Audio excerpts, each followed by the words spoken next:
بسم اللہ الرحمن الرحیم. السلام علیکم. ابتدا رب العزت کے نام سے جس نے جان دی جہان دی، اور درود و سلام محمد وآل محمد پر. آئیے ان کے ساتھ ناصر نقوی حاضر خدمت ہے. ناظرین، ٹرمپ نے مودی کی ریڑھ کی ہڈی توڑ دی. بڑا نواں پھٹا پہ گیا. ایشیا کپ پاکستان کھیلے گا کہ نہیں؟ کل میچ ہے پاک بھارت، لیکن ریفری انڈی کو دوبارہ لگا دیا گیا. اسرائیل اربوں ڈالر کا اسلحہ کس کے لیے خرید رہا ہے؟ خودکشی نہیں کروں گا، گنڈا پور کا صاف اعلان. ان تمام باتوں پر گفتگو کروں گا، لیکن پہلی بات جو ہے وہ وہی ہے کہ آج 20 ستمبر تھی، اور 20 ستمبر کے لیے اعلان ہوا تھا تحریک انصاف کی طرف سے مشن نور کا، اور جناب مشن نور ناکام ہو گیا. کیوں ناکام ہوا، کیا وجوہات تھیں، یہ بھی آپ کو بتاؤں گا. لیکن پہلے آپ سے گزارش کہ آئیے ان کو سبسکرائب کریں، لائک کریں اور گھنٹی کا بٹن دبانا نہ بھولیں، بلکہ اپنی قیمتی رائے کا اظہار بھی اپنی شخصیت کے مطابق کریں. جی ناظرین، پہلی بات اس پہ کرتے ہیں کہ مشن نور ناکام کیوں ہوا. مشن نور کی ڈیٹ رکھی گئی تھی 20 ستمبر. احتجاجی جلسہ جو پشاور میں ہونا ہے وہ ہونا ہے 27 ستمبر کو. مشن نور کے حوالے سے جو ٹویٹ کی گئی وہ سابق صدر علوی صاحب نے بھی کی، عارف علوی نے. بعد میں اس کو ڈیلیٹ کر دیا. اور اسی طرح علیم عادل شیخ نے بھی کیا، اور انہوں نے کہا نہیں، یہ ہمیں بعد میں پتہ لگا کہ یہ مسئلہ کیا ہے. مسئلہ یہ ہے کہ یہ جو 20 ستمبر ہے یہ خاص دن ہے قادیانیوں کا.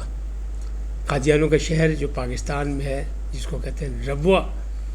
وہ ربوہ جو ہے وہ 1942 میں قائم ہوا تھا 20 ستمبر کو. تو یہ اس حوالے سے تھا دن. اب عارف علوی صاحب اور علیم عادل شیخ کہتے ہیں کہ جب ہمیں یہ پتہ چلا کہ یہ تو خاص دن ہے قادیانیوں کا، تو ہماری تو جان نثار محمد وآل محمد پر اور حضور اکرم صلی اللہ علیہ وسلم پر، آقائے دو جہاں پر، تو ہم کیسے یہ بات کر سکتے ہیں. لہذا چونکہ باہر سے یہ ساری ٹویٹ ہمیں دی گئی تھی اور ہم نے ری ٹویٹ کی ہے، اکاؤنٹ باہر سے چل رہے ہیں، لہذا ان لوگوں نے کام دکھایا اور ہم ان کے ساتھ نہیں تھے، لہذا ہم نے انکار کر دیا کہ ہم ساتھ نہیں چل سکتے. یہ تھا کیا؟ یہ اسلامی ٹچ تھا. فارم 47 کی حکومت کے خلاف احتجاج تھا، ظلم اور جبر کے خلاف پی ٹی آئی کا. کہ مشن نور یہ کہ مشکل اور طوفانی بارشوں میں کلمہ گو جو ہیں وہ اذانیں دیتے ہیں. تو انہوں نے کہا کہ 20 ستمبر کو رات 9 بجے تمام لوگ نکلیں، وہ اپنی چھتوں پہ کھڑے ہو کے اذانیں دیں اس حکومت کے خلاف، یعنی ظالم اور جابر حکومت کے خلاف اذانیں دیں. یہ مشکل وقت ہے، مشکل گھڑی ہے. تو جناب آدھے لوگوں نے تو کر دیا انکار، اور لاہور کی سطح پر تو یہاں کہیں اذانیں سنائی نہیں دی. ویسے تو الحمدللہ یہاں 5 ٹائم اذانیں ہوتی ہیں اور سنائی دیتی ہیں، لیکن یہ جو 9 بجے والی رات کا اذان تھی نا، یہ جو خاص پیغام تھا مشن نور کا، وہ نہیں ہوا. حالانکہ نور الحق قادری جو سابق مذہبی وزیر بھی ہیں پی ٹی آئی کی حکومت کے، عمران خان صاحب کی کیبنٹ کے، انہوں نے کہا کہ ہم نے اس کا نام چینج کر دیا. ہم نے اس کا نام کر دیا حکم اذان. یعنی یاد کریں آپ کہ گرچہ بت ہے جماعت کی آستینوں میں، مجھے ہے حکم اذان لا الہ الا اللہ. تو یہ بتا رہے ہیں کہ یہ جو حکومت ہے، ان کے ہاتھوں میں، ان کی آستینوں میں بت ہیں. تو ہم نے لا الہ کا نعرہ لگا کے اسلامی ٹچ دینا ہے اور پاکستان کو ان سے نجات دلانی ہے. جبکہ یہ ایک خالص لبرل پارٹی تھی تحریک انصاف. عمران خان صاحب نے ہمیشہ کہا کہ یہ لبرل پارٹی ہے، لیکن جب ضرورت پڑتی ہے تو اسلامی ٹچ دیا جاتا ہے. قاسم سوری نے بھی ایک دفعہ کہا تھا، اور بھی لوگوں نے جلسے کے دوران عمران خان صاحب کو کہا تھا کہ اسلامی ٹچ دے. تو اسلامی ٹچ دینے کے وہ شوقین ہیں، تو اسلامی ٹچ انہیں نے یہ دے دیا مشن نور. لیکن وہ ہو گیا ناکام، اس لیے کہ کسی کو پتہ ہی نہیں تھا کہ یہ تاریخ کون سی ہے اور یہ کیوں کیا جا رہا ہے. تو قادیانیوں کے حوالے سے خاص طور پہ دن تو انکار ہو گیا، تو یہ ہو گیا ناکام. اب اگلی بات کریں تو وہ بھی چلیں بات کر لیتے ہیں گنڈا پور صاحب کی.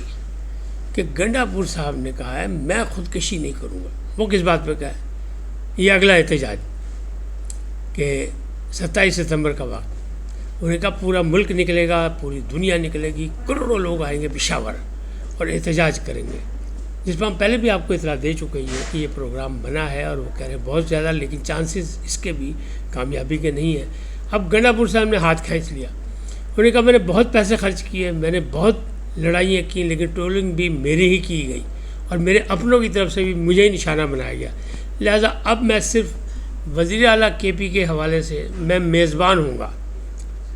کروڑ آدمی آئے، 1.5 کروڑ آئے، جتنے بھی لوگ آئیں گے میں ان کا میزبان ہوں گا، لیکن میں نہ اکٹھے کروں گا، نہ میں ان کے لیے کوئی بھاگ دوڑ کروں گا، نہ میں ان پہ کوئی اور آمد و رفت کے لیے یا اور کوئی سہولت کے لیے پیسے خرچ کروں گا۔ تو انہوں نے صاحب یہ انکار کر دیا، انہوں نے کہا بھائی یہ تو خودکشی ہے، میں خودکشی نہیں کروں گا، کیونکہ ٹرولنگ بھی میری ہوتی ہے، برا بھلا بھی مجھے ہی کہا جاتا ہے، تو میں یہ کام نہیں کروں گا۔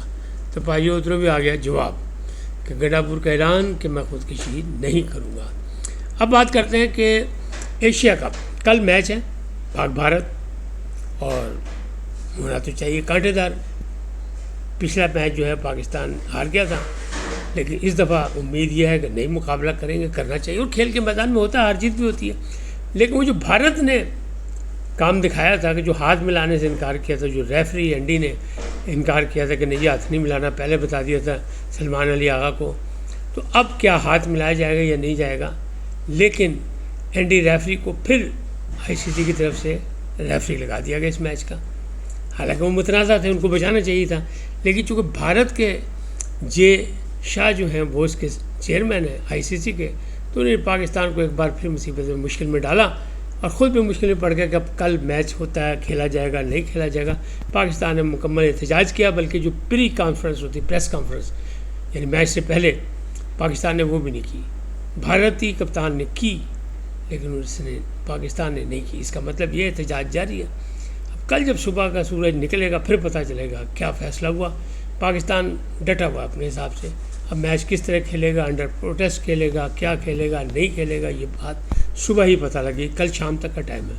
چلیں بہرحال وہ بھی ہو جائے گا مسئلہ، لیکن پاکستان اسپورٹس مین اسپرٹ کا جذبہ کبھی بھی فراموش نہیں کرتا، بلکہ وہ لڑائی جھگڑے سے رہتا ہے، لیکن لڑائی جھگڑا بھارتی کرتے ہیں، وہ لڑائی جھگڑا نہیں کرنا چاہتا۔ اب خبر یہ ہے کہ اسرائیل نے کوئی 6 ارب روپے کا اسلحہ خرید لیا امریکہ سے۔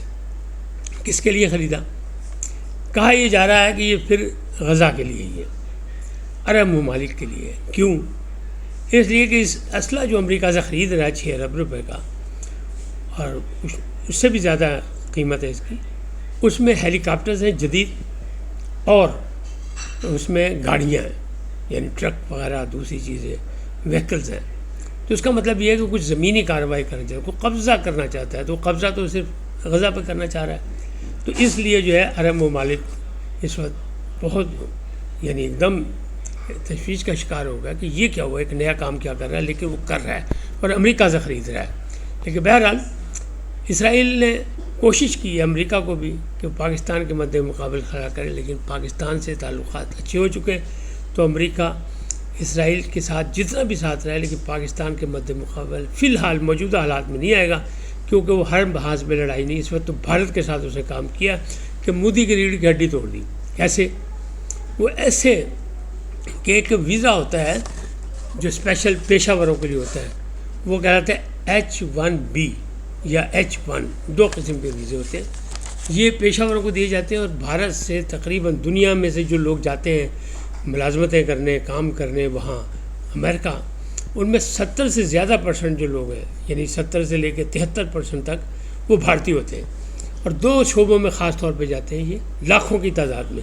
پاکستان تو صرف ہزاروں میں ہے، پاکستان کے اس معاملے میں کوئی مقابلہ نہیں ہے، لیکن ٹرمپ نے ان پر لگا دیا کہ جو یہ ویزا لے گا وہ $1,00,000 دے گا، اور پھر سال کے بعد پھر دے گا۔ تو اب مسئلہ بنے گا کس کے لیے؟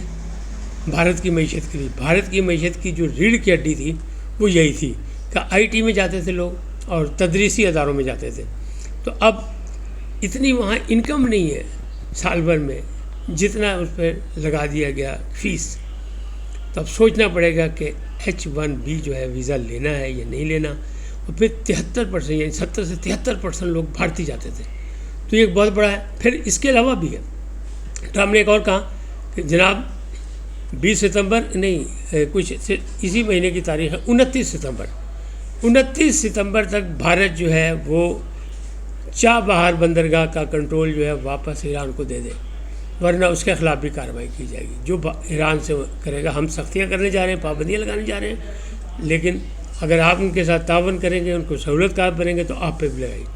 یعنی یہ بھی اس نے کہہ دیا کہ جناب آپ لگائیں، یعنی چابہار کا کنٹرول چھوڑ دیں۔ یہ دونوں کام ایسے ہیں کہ 2018 میں انہیں منت طلع کر کے ٹرمپ کو منایا تھا کہ جناب ہم نے سی پیک کا مقابلہ کرنا ہے، چین کے مقابلے میں، پاکستان کے مقابلے میں یہ ہے جو جائے گا، یورپ سے تعلق رکھے گا راستہ، تو اب وہ بھی واپس ہوتا لگ رہا ہے۔ تو یہ معاملہ بھی ان کے لیے بڑا گڑبڑ ہے۔ اور پھر سعودی عرب نے ایک سرمایہ کاری کے لیے معاہدہ کیا تھا، وہاں پرنس محمد بن سلطان نے، انہوں نے معاہدہ کیا تھا، ایک خاصا بڑا معاہدہ کیا تھا، لیکن وہ مشروط تھا۔ مشروط یہ تھا کہ آئی پی ایل میں 25% شیئر دیں گے۔ اب آئی پی ایل کی جو آمدنی ہے وہ ہے 1200 ارب کے، وہ بھی ایک بڑی معیشت کا مطلب بنیادی ستون ہے بھارت کے لیے۔ تو محمد بن سلمان بھی ابھی تک انہوں نے وہاں انویسٹمنٹ نہیں کی، اس لیے کہ بھارت نے وہ شرط پوری نہیں کی۔ تو اب چانسز یہ ہو گئے کہ پاکستان سے چونکہ ایک دفاعی معاہدہ ہو گیا تو ظاہر ہے معاشی معاملات بھی بہتری کی طرف جائیں گے۔ ہو سکتا ہے کہ تیل کے معاملات میں بھی ہم ہیں کہ ہمیں کوئی سستا تیل مل جائے، اور بھارت جو ہے اگر کوئی 19-20 کرے تو سعودی عرب اور باقی جو عرب ممالک ہیں وہ اس کا تیل بند کر دیں۔ یہ معاملات موجود ہیں، لیکن کہا یہی جا رہا ہے بھارت سے کہ رشیا سے چھوڑو تیل لینا، ورنہ تمہاری بھی کم بختی آئے گی۔ اور یورپی یونین نے بھی تڑی لگا دی، اس کی سیکرٹری جنرل بھی کہہ دیا کہ جناب رشیا سے اگر آپ یہ کریں گے تو جس طرح امریکہ نے آپ پہ پابندیاں لگائی ہیں اسی طرح ہم بھی پابندی لگا دیں گے۔ تو بھارت کی ریڑھ کی ہڈی ٹوٹ گئی، معیشت تباہ ہو گئی، اور وہ جو پہلے دن اعلان کیا تھا نا ٹرمپ نے کہ مردہ معیشت، تو جناب وہ راستہ آ گیا کہ معیشت جو ہے قبرستان کی طرف جا رہی ہے، قبرستان کے راستے کھلے ہوئے ہیں، اور بھارتی معیشت جو ہے وہ تیزی سے قبرستان کی طرف بڑھ رہی ہے، یا آپ یہ سمجھیں کہ شمشان گھاٹ کی طرف جا رہی ہے، کیونکہ وہ تو ہندو ملک ہے نا، وہ تو اپنے آپ کو وہی کہتے ہیں، تو شمشان گھاٹ کی طرف جا رہی ہے۔ تو اس پہ بہت زیادہ مودی سرکار پریشان ہے، ان کے حامی پریشان ہیں، بھارتی رہائشی پریشان ہیں، سب لوگ پریشان ہیں، کیونکہ ٹرمپ نے ایسے وار کیے ہیں باری باری تواتر سے کہ بھارت کا معاشی طور پر جو ہے وہ ایک بہت بڑے بحران میں مبتلا ہو گیا، اور اس کا اٹھ کے کھڑا ہونا، کمر سیدھی کرنا مشکل ہو گئی، کیونکہ ریڑھ کی ہڈی توڑ دی ہے ٹرمپ نے۔